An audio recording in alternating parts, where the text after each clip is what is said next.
Salut tout le monde, je vous retrouve pour la toute première recette végétalienne de l'année 2014. Donc je vous souhaite une très bonne année 2014.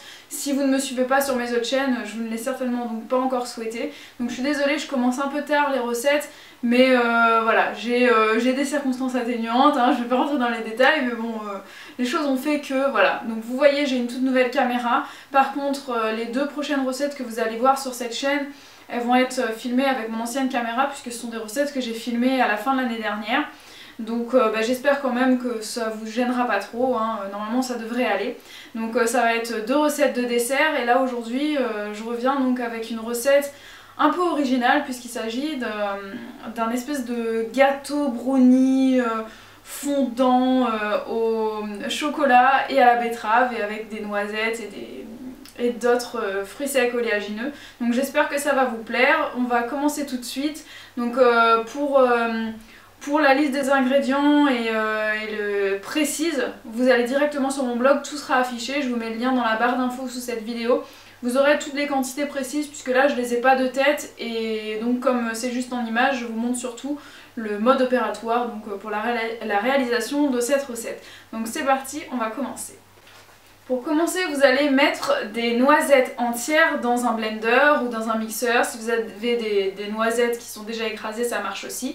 Vous allez pouvoir ajouter une betterave et demie, donc qui est déjà cuite et bouillie. Comme ça, au moins, ça vous permet de bien mixer. Vous allez ensuite ajouter un peu de lait de soja. Donc il me semble que j'ai mis environ 6 ou 7 cuillerées à soupe. Vous le faites en fonction de la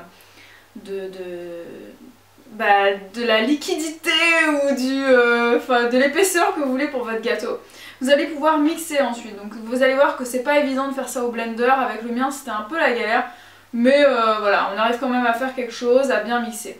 Ensuite d'un autre côté vous allez faire fondre du chocolat, donc moi j'ai pris du chocolat pâtissier noir classique que j'ai fait fondre. Ensuite j'ai rajouté donc toute ma purée de betterave aux noisettes. Et on va pouvoir bien mélanger ça, que ce soit homogène, lisse. Si vous avez envie de mixer encore, vous pouvez prendre un mixeur plongeant, ça marche très très bien. Vous pouvez bien mixer, que ce soit tout lisse. Donc vous voyez que là je mélange bien à la cuillère et je vous assure que ça sentait super bon. Et n'ayez pas peur, la betterave, franchement on la sent quasiment pas. Puisque c'est très sucré, en fait ça nous permet de mettre moins de sucre hein, tout simplement. Ensuite vous allez pouvoir aussi rajouter des amandes effilées, moi c'est ce que j'ai fait, mais vous pouvez mettre n'importe quel autre fruit sec, hein. Enfin, si vous avez envie de mettre des amandes entières ou ce que vous avez envie. Donc j'ai mis aussi un petit peu de sucre, pas beaucoup hein, franchement j'ai dû peut-être en mettre 50 grammes à peine. Et ensuite vous mélangez bien et vous goûtez au fur et à mesure, c'est quand même ce qu'il y a de mieux pour être sûr que c'est bien assaisonné à votre goût, vous goûtez et puis ensuite vous pouvez mettre un petit peu de bicarbonate de soude, de sodium, c'est-à-dire du bicarbonate alimentaire. C'est ce que j'ai mis pour remplacer à la place de la levure en fait, de la levure chimique avec un tout petit peu de vinaigre. Donc vous voyez déjà les réactions chimiques que ça fait. En fait ça permet que le gâteau il gonfle sans avoir à mettre de levure chimique. Voilà, j'avais envie d'essayer, ça marche. Vous mélangez bien et je vous assure que ça sent trop bon. Ensuite vous pouvez rajouter un petit peu de farine. Donc là moi j'avais mis de la farine de riz, donc j'avais mis 2 cuillerées à soupe bien bombées. Vous pouvez en mettre un peu plus, vous pouvez en mettre un peu moins, vous faites vraiment selon vos goûts.